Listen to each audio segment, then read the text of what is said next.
कांग्रेस और भाजपा ने आज नगर निकाय चुनाव के पार्षदों की सूची जारी कर दी है। तकरीबन सभी के नामांकन भी दाखिल हो चुके हैं। भारतीय जनता पार्टी की ओर से आज फिर वही चुनाव के चाणक्य विधायक मदन दिलावर के भाई कृष्ण मुरारी दिलावर ने रामगंज मंडी की धरा पर कदम रख दिया। भाजपा कार्यकर्ताओं में जोर से, जैसे कि गौरतलब है कि पिछले विधानसभा चुनाव में मात्र 15 दिन में यहाँ आकर परिदृश्य बदल दिया। चाणक्य नीति से जिस चुनाव के अंदर जीतने में सबसे बड़ा मुख्य योगदान था विधायक मदन दिलावर के भाई कृष्ण मुरारी दिलावर, जिन्होंने कि हाल ही में एक सरपंच का चुनाव बड़ा दिलचस्प रोचक चुनाव था, उसको भी उन्होंने चाणक्य नीति से जीता है। वही चाणक्य नीति को लेकर फिर नगर पालिका चुनाव में आए। क्या भारतीय जनता पार्टी दोबारा से वोट बना पाएगी? चाणक्य नीति इनकी चल पाएगी? इन्हीं की जबानी सुना है। मुरारी जी, आपका स्वागत है। आप फिर से विधानसभा चुनाव के बाद वापस से आए। बीच में आप यहाँ नदारत से थे। राजनीति में आपको चाणक्य कहा जाता है। पालिका बोर्ड में फिर ऐसी क्या नीति है जो आप यहाँ पर बोर्ड बनाने के लिए प्रयास करते हैं? भारतीय जनता पार्टी के सभी कार्यकर्ता मिलकर काम करेंगे और जो विकास की गंगा पिछले कार्यकाल में जिस प्रकार से भारतीय जनता पार्टी के चेयरमैन ने किया है, वापस वही प्रगति, वही गति, तेज गति से राजमंडी का विकास होगा। यहाँ कार्यकर्ता पूरे मन से, दिल से सब भारतीय जनता पार्टी के एकजुट होकर काम करेंगे। और आज भी जो टिकटों का बंटवारा हुआ है वो सही तरीके से हुआ है। आम कार्यकर्ता को, जो कार्यकर्ता काम करने वाले हैं, पार्टी में काम करने वाले हैं, जनता के बीच में काम करने वाले हैं और विकास में जो भागीदारी हमेशा निभाते हैं, उन्हीं कार्यकर्ताओं को टिकट दिया गया है। और सब कार्यकर्ता मिलके और भारतीय जनता पार्टी के सभी उम्मीदवारों को जिताएंगे और वापस पुनः भारतीय जनता पार्टी का अच्छे बहुमत से वोट बनेगा। रात को जो प्रदेश कार्यालय से सूची जारी हुई थी, क्या उस सूची में कुछ नामों का फेरबदल हुआ है या वही सूची यथावत है? नहीं, वही सूची है, वही सूची है। पार्टी के उच्च अधिकारियों ने जो किया है वो सही है। जो मतलब रात को सूची आई थी वही है या फेरबदल कुछ नहीं है? रात को या 2 दिन पहले थी, जो सूची पहले थी वो अभी आ चुकी है। जो भाजपा के यहाँ पे चुनाव से पहले वोट थे, दोनों बूथों को एक कर दिया गया है। अब ये बूथों को कैसे मिलाया आपने? क्या रणनीति? भारतीय जनता पार्टी में कोई गुट नहीं, भारतीय जनता पार्टी में कोई गुट नहीं है। सब कार्यकर्ता एक है, सारे कार्यकर्ता एक है। पहले भी एक थे, आज भी एक है। विधानसभा में जिन्होंने सब कार्यकर्ताओं ने मिलकर और सारे गुटबाजी बनाकर जो काम किया है वो आज भी वही उसी का परिणाम था कि महेंद्र दिलावर जो अच्छे वोटों से जीते हैं। पर आज भी वही है कि अच्छे बहुमत से लालमंडी में भारतीय जनता पार्टी का वोट बनेगा। जैसे विधानसभा के चुनाव से मात्र 15 दिन में आपने जो रणनीति बनाई थी, उससे विधानसभा के चुनाव बड़े अंतरों से जीत हासिल की।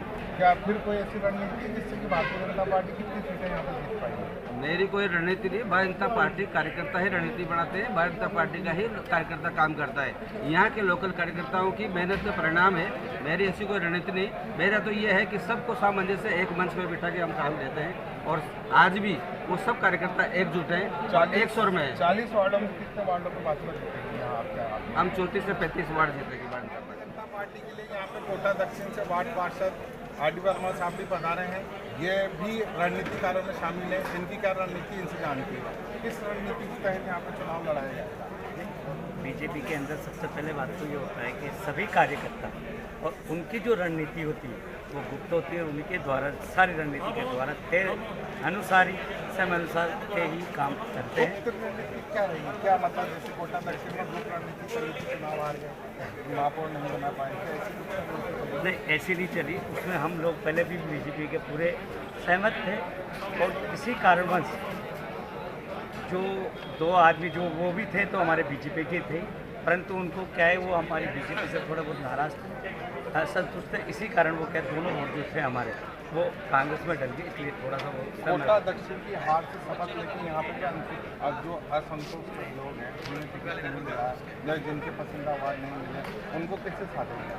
नहीं, वो जिनको नहीं मिला, देखो ये क्या होता है कि उच्च राजनेता जो होते हैं ऊपर के वही टिकट वितरण करते हैं और उनको भी संतुष्ट करा है। सबको तो कोई संतुष्ट कर नहीं सकता, कोई ना कोई ऐसी समस्या रहती है। लेकिन जिनको भी दिया है रामगंज मंडी नगर पालिका में टिकट, वो सब हम सोच रहे हैं और समझ रहे हैं कि हम लोग हमारा वोट बनाएंगे और सब जीत के आएंगे। भविष्य में यहाँ नगर पालिका चुनाव भाजपा का वोट बनेगा जी, तो क्षेत्र के लिए क्या प्रदेश से सहमति बनेगी या पार्षदों की सहमति? नहीं, वो प्रदेश से ही सर्वसम्मति से 40 वार्डों पर अच्छे चेहरे उतारे हैं और हम सब जितने भी वरिष्ठ लोग हैं, आदरणीय बाफना जी, तेजमल जी, ब्लॉक अध्यक्ष सलाम भाई, राजेंद्र सिंह, मैं, हम सब लोगों ने मिलकर के 40 नाम आला कमान से सर्वसम्मति से सेलेक्ट करवाए हैं और ये बहुत अच्छा प्रतिनिधि मंडल हमारा 40 जनों का उतर रहा है मैदान में। भारतीय जनता पार्टी के पिछले बोर्ड का भ्रष्टाचार और भारतीय जनता पार्टी का कुशासन और राजस्थान में कांग्रेस सरकार और कड़ी से कड़ी जोड़ने के लिए रामगंज मंडी की जनता कांग्रेस का बोर्ड बनाने को कृत संकल्प है। कांग्रेस जो सिंबल दिए जा रहे हैं इसमें कुछ नाराज हैं और कुछ बागी है, उन्हें मनाने के लिए क्या प्रयास किए? हमारी पार्टी से कोई नाराज नहीं है, लेकिन ये जरूर होता है 7 वार्डों से बागी के रूप में आवेदन दिए गए। वो जरूर है कि जिसका टिकट कटता है उसका थोड़ा मन दुखता है, लेकिन हम आज और कल में हमारे उन सारे बागी भाइयों को बुला करके घर बिठाएंगे और वो कांग्रेस पार्टी के साथ कंधे से कंधा मिला के उम्मीदवार को जिताएंगे। कांग्रेस ने सूची को सार्वजनिक नहीं किया, बस सूत्रों से जो नाम हमें पता चले हैं 40 ही पार्षदों में एक भी चर्चित चेहरा नहीं है। इसका कारण क्या रहा? 40 ही चर्चित है। इसका कारण ये रहा कि भारतीय जनता पार्टी में तो 5-7 चर्चित नाम है जो मीडिया चला रहा है। हमारे इसमें सारे योग्य हैं और जो हमारी एकता का सूत्र है आदरणीय बाफना साहब के सानिध्य में सलाम भाई और हमने तय करा है इस बार कि इस बार कोई भी चर्चित चेहरा चुनाव नहीं लड़ेगा, ताकि किसी को नहीं, हम चाहते हैं सामान्य आदमी चेयरमैन बने रामगंज मंडी का। कांग्रेस अगर बोर्ड बनाती है यहाँ जी तो उसके बाद में क्या 40 जो पार्षद चुने जाएंगे उसी में से चेयरमैन बनाया जाएगा या हाइब्रिड फार्मूला लगाया? हाइब्रिड फार्मूला लागू नहीं है और बाकी तो जो सा पार्टी का आला कमान तय करेगा, लेकिन हमारी भावना है उन 40 में से ही चेयरमैन। वार्डों में कांग्रेस चुनाव लड़ेगी पूरी ताकत से, एकता से, समन्वयता से और सब भाईचारे से चुनाव लड़ेंगे। और आगामी चुनाव रामगंज मंडी में नगर पालिका में कांग्रेस का बोर्ड बनेगा, जैसे नगर निगम में दोनों नगर निगम बनाए हैं, और पूरे राजस्थान में कांग्रेस का परचम फहराएगा।